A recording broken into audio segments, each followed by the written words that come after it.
Ray optics का important derivation कौन सा? Refraction at spherical surface. बहुत आसान तरीके, बिल्कुल देसी तरीके से समझाऊंगा, आप ध्यान से देखना। इसमें कोई भी फालतू का वो मैं लिखूंगा नहीं, डिस्क्रिप्शन ये वो, प्रॉपर फिगर बनाऊंगा और प्रॉपर इक्वेशन से समझाऊंगा कि ये डेरिवेशन क्या है। बहुत इंपॉर्टेंट है, ध्यान से देखना।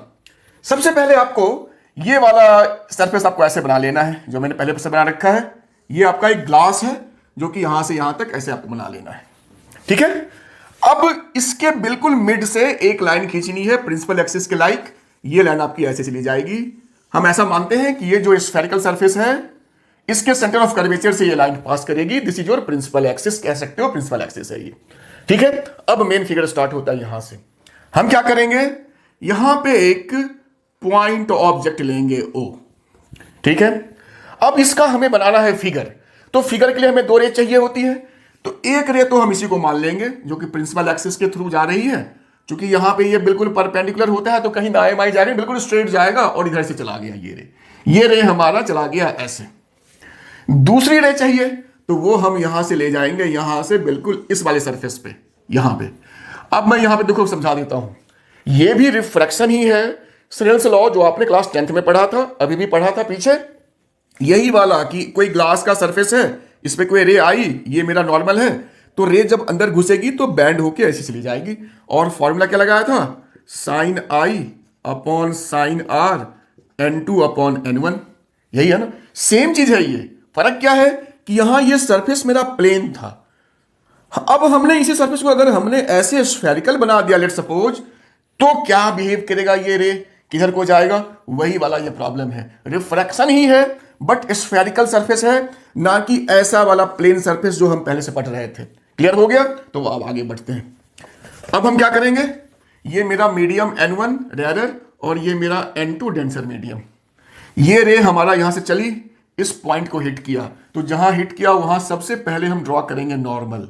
तो जो नॉर्मल होता है स्फेरिकल सरफेस पे, वो उसके सेंटर ऑफ कर्वेचर से पास करता है, यानी वो रेडियस के अलोंग होता है। तो ये हमारा हो गया C, और ये मेरा नॉर्मल तो था ही। ये मेरा एंगल, अब लिख सकते हैं एंगल ऑफ इंसिडेंस I। अब रे हमारा जो जा रहा है वो रेयर मीडियम से डेंसर में घुसेगा, तो क्या कहता है, बैंड टुवर्ड्स नॉर्मल। तो ये यहां से कुछ यूं बैंड करेगा, तो हमने उसी बैंड को दिखाते हुए ये रे ड्रॉ कर दिया, और ऑलमोस्ट ये रे इसने यहां पे कट किया, यहां पे कट किया। तो एक रे ये थी, एक रे ऐसे जाकर के रिफ्रैक्ट होके यहां पहुंची, तो दोनों ने जहां कट किया वहां हमारा इमेज बन गया। सिंपल सी बात, ये मेरा ऑब्जेक्ट, ये उसका इमेज, ठीक है। अब हमें इसी फिगर में स्नेल्स लॉ को लगा करके कुछ रिलेशन बनाने हैं, यही हमारा डेरिवेशन का पर्पस है। अब हम क्या करेंगे, इसमें पहले तो कुछ चीजें ऐड करते हैं। इस एंगल को हमने अल्फा, अच्छा ये एंगल हमारा रिफ्रैक्शन का है, ये हमारा एंगल R हो गया, ये I और ये R इंसिडेंस और ये रिफ्रैक्शन का एंगल। अच्छा इसको हमने अल्फा ले लिया, इस एंगल को आप बीटा ले लो और इस वाले एंगल को गामा ले लो, ठीक है। ये जो डिस्टेंस है ऑब्जेक्ट का इस सरफेस से, उसको U लेते हैं, जो रेडियस ऑफ कर्वेचर है वो R लेते हैं, और जो इमेज बना है उसको V लेते हैं, सारे इस सरफेस से, ठीक है। हमारा अब जाके मोटा मोटा ये पूरा फिगर कंप्लीट हो चुका है। अच्छा इस पॉइंट का नाम कर दो M, इसका नाम कर दो P, और रे ऑप्टिक्स का वो कंडीशन पता है ना, ये डिस्टेंस बहुत छोटा होता है इस डिस्टेंस रिस्पेक्ट में, बहुत हमने दिखाया है यहां पे इतना बड़ा, बट होता बहुत छोटा है। तो ये लाइन जो आपको कर्व दिख रहा है, एक्चुअली ये स्ट्रेट लाइन है, यानी ये एक ट्रायंगल जैसा ही है, राइट एंगल ट्रायंगल है, ऐसे समझ लो, ठीक है। अब यहां से हमारा मैथमेटिकल अप्रोच स्टार्ट होगा, हमारा फिगर खत्म, अब मैथमेटिक्स। तो ध्यान से देखना हम क्या इसको करेंगे। सबसे पहले हम लगाएंगे कुछ रिलेशन tan का, कैसे, in triangle OMP tan alpha equals to this upon this, तो MP अपॉन OP। फिर लिखेंगे in triangle MPC tan beta equals to this upon this, तो MP अपॉन PC। और लिखेंगे इन ट्रायंगल ये वाला MPI, उसमें गामा है एंगल, तो tan gamma equals to m P upon ये बेस वहां तक, तो M P upon P i, इतना लिख लिया। अब थोड़ा सा मैथमेटिक्स का एक रूल जिसमें बच्चे बड़ा कंफ्यूज रहते हैं। रूल देखो क्या होता है, कहा अगर एंगल बहुत छोटा हो, कोई भी सपोज टेन थीटा, और थीटा बहुत छोटा है, तो ये अप्रॉक्स इक्वल्स टू थीटा लिखते हैं। रूल होता है, इसको यहां डिस्कस नहीं करना है क्यों होता है। सिमिलरली जो साइन थीटा होता है, अगर थीटा बहुत छोटा हो तो केवल थीटा लिखेंगे। साथ ही मैं बता देता हूं कॉस में ये रिलेशन नहीं होता तो मत लिख देना।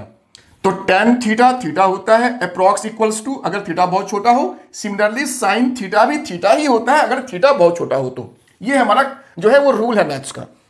अब यहां पे हमने पहले कहा था alpha, beta, gamma, i, r, ये सारे छोटे छोटे एंगल्स हैं।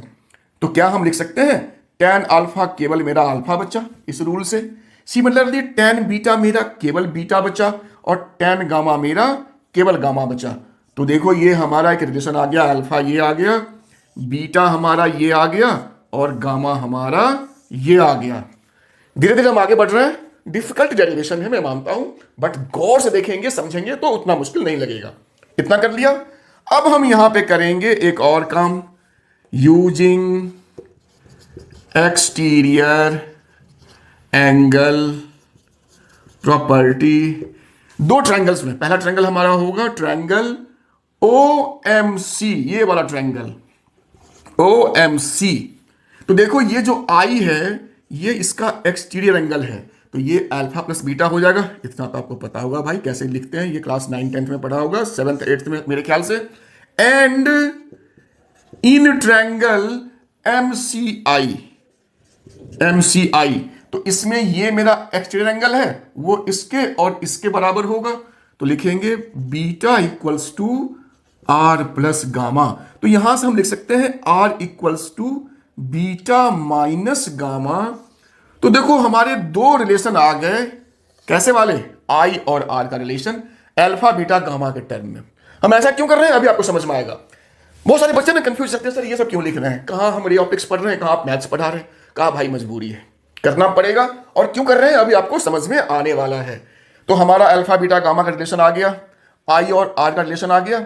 अब यहां से हमारा असली काम फिजिक्स का स्टार्ट होता है। लिखेंगे, देखो भाई है तो ये रिफ्रैक्शन ही, स्नेल्स लॉ, तो लगाएंगे Snell's law, from Snell's law. क्या लॉ कहता है कि sine i upon sine r जो होता है वो n2 अपॉन n1 होता है। ठीक है, फिर हमने कहा था साइन भी अगर एंगल बहुत छोटा हो तो केवल थीटा बचेगा। तो यहां जो साइन आई है और साइन आर है, केवल आई और आर बचा। आप स्टेप को आगे लिखना, मैंने तो यहां मिटा के आपको दिखा दिया। ठीक है, तो साइन आई मेरा आई बचा, साइन आर को हमने आर लिखा, तो हमारा ये स्टेप हो गया। तो इसको लिख सकते हैं, क्रॉस मल्टीप्लाई करो तो ये हो जाएगा n1 I equals to n2 are. ये भी हमारा एक रिलेशन आ गया। अब हम क्या करेंगे, हमने जो ये आई और आर निकाला था इसी दिन के लिए निकाला था, अब इसको हम यूज करेंगे कैसे।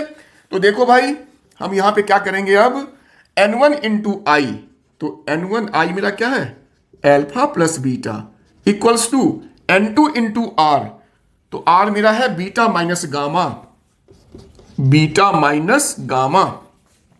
अब हमने ये जो निकाला था अब इसका यूज करेंगे।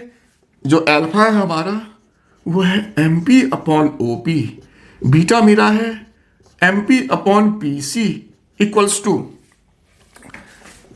n2, ये फिर बीटा ही है तो M P upon P C minus gamma मेरा हो जाएगा M P upon P I. ठीक है, अब देखो एमपी एमपी, यहां भी एमपी तो सारे कॉमन है तो कट हो जाएंगे दोनों साइड वाले एमपी। अब मेरा बचा क्या final, n1 upon O P plus n1 upon P C equals to n2 upon P C minus minus, यहां माइनस है भाई, minus n2 upon P I. यहां तक पहुंच गए। अब ये जो OP है, PC है या PI है, यहां PC है, यहां जो उसकी वैल्यू है वो पुट कर देंगे। तो देखो भाई जो मेरा OP है वो U है, तो यहां लिखेंगे, तो मैं यहां मिटा लेता हूं, यहां लिखता हूं, यहां लिखते हैं भाई,